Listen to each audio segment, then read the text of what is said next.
সৌরভ কি পারবে ইরফান ও রিয়ার বিয়েটি ভেঙে দিতে? বিস্তারিত জানতে সম্পূর্ণ ভিডিওটি দেখতে থাকুন।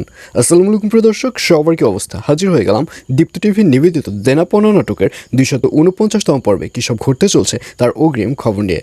এই পর্বে আপনারা দেখতে পারবেন অবশেষে সৌরভকে দেখা যাবে পারির কোনো খোঁজ না পেয়েও সৌরভ ফুট করে পারিদের বাড়িতে এসে হাজির হবে এবং পারিকে দেখে বলবে, কী ব্যাপার, কেমন আছো, তোমার কোনো খোঁজ নেই কেন?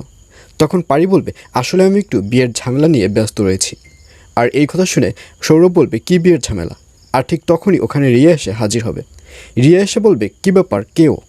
অর্থাৎ রিয়া সৌরভকে চিনতে পারবে না, কিন্তু সৌরভ তো খুব ভালো করে রিয়াকে চিনতে পারবে, কারণ ওই অডিশনে তো রিয়ার সাথে সৌরভের দেখা হয়েছিল।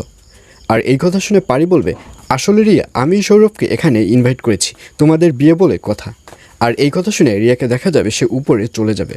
আর অন্যদিকে সৌরভ বলবে, কী ব্যাপার, এই বাড়িতে আবার নতুন করে কার বিয়ে? রিয়ার বিয়ে? আর এই কথা শুনে পারি বলবে, হ্যাঁ।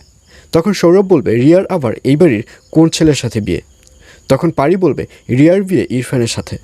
আর এই কথা শুনে একবারে আকাশ ভেঙে পড়বে সৌরভের মাথায়। সৌরভ বলবে, আচ্ছা তুমি কি ঠিক বলছো নাকি কিছু খেয়েছো তুমি? তখন পারি বলবে, না, আমি একদম ঠিক বলেছি। আসলে ইরফান রিয়াকে ভালোবাসে এবং রিয়াও ইরফানকে ভালোবাসে। আর এজন্যই তারা যেহেতু দুজন দুজনকে ভালোবাসে, তাদের বিয়ের ব্যাপারটি আমি অ্যাকসেপ্ট করে নিয়েছি। আর এই কথা শুনে সৌরভ বলবে, তাদের যদি বিয়ে হয়ে যায় তাহলে তুমি কিভাবে থাকবে, সন্ন্যাসী হয়ে?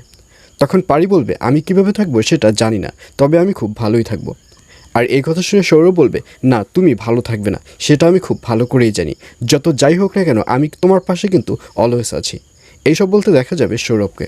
আর অন্যদিকে এবার পারির বাবাকে দেখা যাবে সে পলাশের কাছে গিয়ে অনেক রিকোয়েস্ট করবে যে কিভাবে 5 কোটি টাকা ম্যানেজ করা যায়। আর এই কথা শুনে পলাশ বলবে, আমি 5 কোটি টাকা ম্যানেজ করে দেবো, বিনিময়ে আপনি আমাকে কী দেবেন? তখন পারির বাবা বলবে, আপনি যদি 5 কোটি টাকা ম্যানেজ করে দেন তাহলে আপনার চাকরিটি আমি আবার ফিরিয়ে দেব। তখন পলাশ বলবে, আসলে আপনি আগে আমার চাকরির জয়নিং পেপারটা আমার হাতে দিবেন, তারপর আমি দেখছি আপনার 5 কোটি টাকা আমি কিভাবে ম্যানেজ করে দিতে পারি। এইসব বলতে দেখা যাবে পলাশকে। আর এছাড়াও থাকবে আশ্চর্য সকল ঘটনা।